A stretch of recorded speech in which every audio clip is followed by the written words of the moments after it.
Assalamualaikum warahmatullahi wabarakatuh. Shalom, Om Swastiastu, Nama Budaya dan salam kebajikan. Halo semuanya, perkenalkan saya Andin Demetria Padmanegara Mashud dari Fakultas Kesehatan Masyarakat Universitas Mula Warman dengan NIM 231601638. Nah, di sini saya akan membahas mengenai Undang-Undang Nomor 44 Tahun 2009 tentang rumah sakit. Di pasal 6 pada Undang-Undang Nomor 44 Tahun 2009 tentang rumah sakit ini jelaskan bahwa pemerintah dan pemerintah daerah bertanggung jawab atas penyediaan layanan kesehatan. Tanggung jawab ini mencakup beberapa aspek penting yang mendukung keberlanjutan kualitas pelayanan rumah sakit. Di dalam pasal 6 ini terdapat 10 ayat yang mendukung keberlanjutan dan kualitas pelayanan rumah sakit. Ayat pertama membahas mengenai penyediaan rumah sakit. Ayat ini menjelaskan bahwa pemerintah bertugas menyediakan rumah sakit sesuai dengan kebutuhan masyarakat yang diukur berdasarkan rasio tempat tidur dan jumlah penduduk. Ini memastikan bahwa akses terhadap layanan kesehatan merata dan sesuai dengan jumlah penduduk yang ada. Jadi, rumah sakit itu harus menyediakan tempat tidur atau kamar sesuai dengan jumlah penduduk yang ada di wilayah tersebut. Hal ini dibuat agar meminimalisir penolakan pasien di rumah sakit tersebut karena penuhnya kamar atau tempat tidur yang ada di rumah sakit tersebut. Selanjutnya, ayat kedua membahas mengenai pembiayaan untuk masyarakat tidak mampu.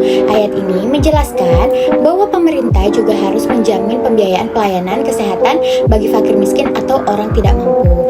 Ini mencerminkan komitmen untuk memberikan akses kesehatan yang adil bagi semua lapisan masyarakat. Jadi, pemerintah itu tidak boleh hanya menjamin pembiayaan pelayanan kesehatan bagi orang yang mampu saja, tapi yang fakir miskin juga harus terjamin pelayanan kesehatannya juga. Selanjutnya, ayat ketiga membahas mengenai pengawasan dan pembinaan. Nah, selain itu, pemerintah bertanggung jawab untuk membina dan mengawasi penyelenggaraan rumah sakit. Pengawasan ini penting untuk memastikan bahwa rumah sakit beroperasi sesuai dengan standar yang ditetapkan. Nah, jadi pada ayat ini itu bertujuan agar tidak adanya oknum-oknum di rumah sakit tersebut karena tidak adanya pembinaan dan pengawasan seperti itu. Selanjutnya, ayat keempat membahas mengenai perlindungan profesionalisme. Nah, di pasal ini menekankan perlunya perlindungan bagi rumah sakit agar dapat memberikan pelayanan secara profesional dan bertanggung jawab. Perlindungan ini penting untuk menjaga integritas layanan kesehatan di rumah sakit tersebut. Selanjutnya, ayat kelima membahas mengenai perlindungan kepada pengguna jasa. Ayat ini menjelaskan bahwa pemerintah juga diwajibkan memberikan perlindungan pada masyarakat sebagai pengguna jasa pelayanan kesehatan rumah sakit. Ini termasuk jaminan bahwa hak-hak pasien akan dihormati dan dilindungi. Selanjutnya, ayat ke-6 membahas mengenai peran serta masyarakat. Di pasal ini mendorong peran serta masyarakat dalam pendirian rumah sakit sesuai dengan jenis pelayanan yang dibutuhkan. Keterlibatan masyarakat dapat meningkatkan relevansi layanan kesehatan yang diberikan. Jadi, semakin berperannya masyarakat, maka akan semakin meningkatnya relevansi layanan kesehatan yang diberikan. Seperti itu. Selanjutnya, ayat ke-7 membahas mengenai informasi kesehatan. Ayat ini menjelaskan bahwa pemerintah diwajibkan menyediakan informasi kesehatan yang dibutuhkan oleh masyarakat. Nah, akses informasi ini sangat penting agar masyarakat dapat membuat keputusan yang tepat mengenai kesehatan mereka.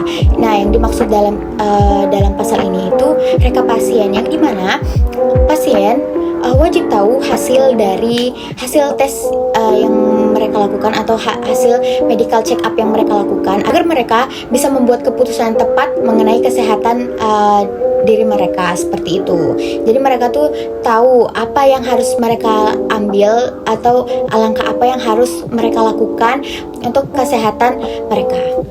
Selanjutnya, ada ayat ke-8.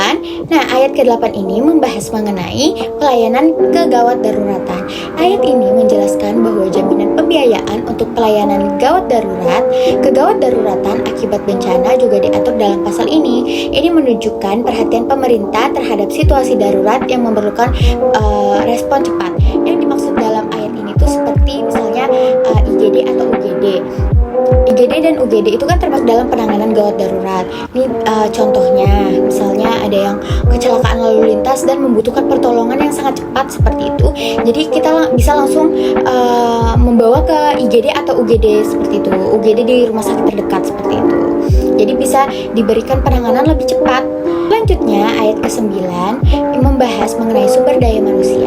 Nah, pasal ini mengatur penyediaan sumber daya manusia yang diperlukan di rumah sakit. Tenaga medis yang cukup dan berkualitas sangat penting untuk meningkatkan mutu layanan kesehatan. Jadi di setiap rumah sakit itu harus menyediakan tenaga medis yang cukup dan berkualitas agar tidak adanya keterlambatan pemeriksaan pada pasien seperti itu. Selanjutnya, ayat ke-10 atau ayat terakhir yang membahas mengenai distribusi alat kesehatan. Nah, di ayat ini menjelaskan bahwa pemerintah bertanggung jawab untuk mengatur pendistribusian dan penyebaran alat kesehatan. Pengaturan ini penting agar semua rumah sakit memiliki akses terhadap alat-alat medis yang diperlukan untuk memberikan pelayanan yang optimal. Nah, di rumah sakit itu tidak boleh kehabisan stok obat atau alat-alat medis seperti itu, karena itu kan bisa merugikan masyarakatnya juga ya, bisa merugikan masyarakat juga.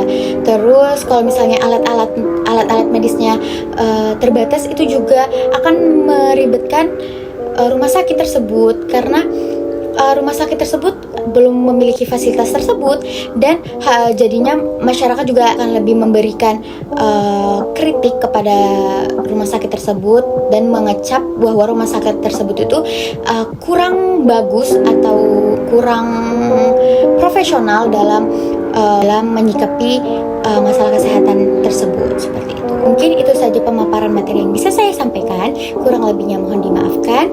Terima kasih. Wassalamualaikum warahmatullahi wabarakatuh. Dadah.